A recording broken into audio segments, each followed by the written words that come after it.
In 1897, during the violent British expedition against the Benin Kingdom, chaos reigned. The Oba at that time was exiled, and his palace looted. Among the stolen artifacts was a mysterious ivory mask, the face of Queen Idia, the revered mother of Oba, Esiji.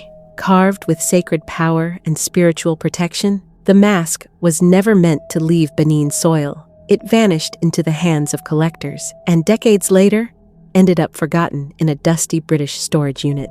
Until one day, in present-day America, it resurfaced, boxed and undocumented, in the basement of the New Haven Historical Museum in Connecticut.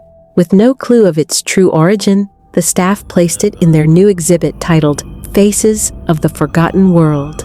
On the first night of its display, the museum's janitor, Jerry, a middle-aged man who loved horror movies and microwave burritos, swore he saw the mask blink. He laughed it off, blaming the energy drink he chugged at 2 a.m. But by morning, Jerry was missing. All that remained was his mop, standing perfectly upright and a trail of red dust. That was just the beginning. A young African-American journalist named Maya Reynolds, working on a piece about stolen African artifacts, came across the story. Intrigued by Jerry's bizarre disappearance, she visited the museum, and the moment she laid eyes on the mask, something changed. The air grew thick, and a deep hum vibrated in her chest. That night, her dreams were invaded. Scenes of ancient Benin rituals, masked warriors, firelit dances, and a voice whispering in Edo, "You must return what was taken." Maya began her investigation. She spoke with local historians, an eccentric African professor who smelled of pepper soup and incense,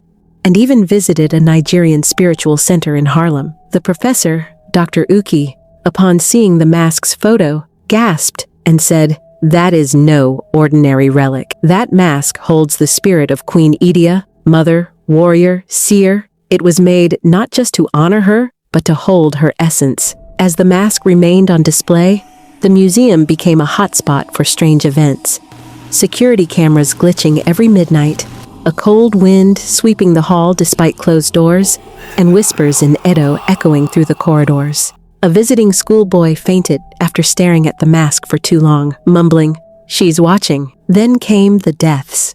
A curator, who once mocked African spirituality, was found lifeless in her office, her mouth filled with red sand.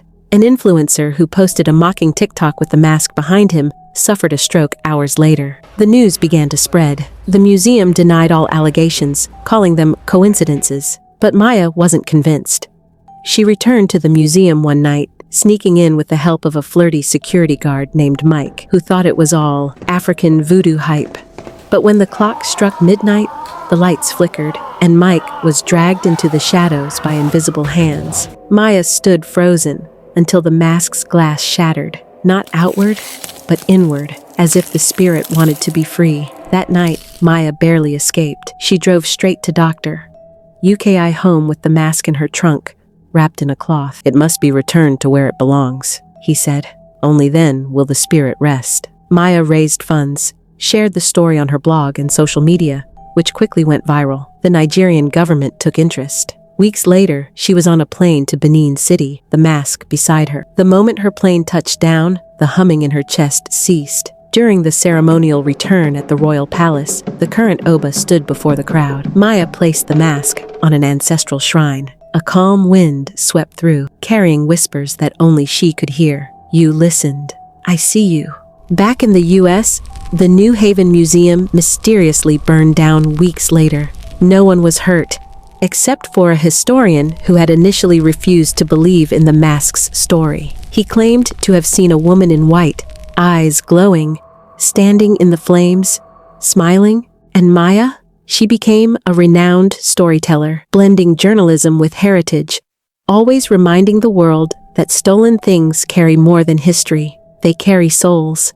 A few years later, Maya found out that her great-grandparents were from Benin Empire from the Iyase family, and also related to Queen Idia. Thank you for watching. Comment below the country you are watching from.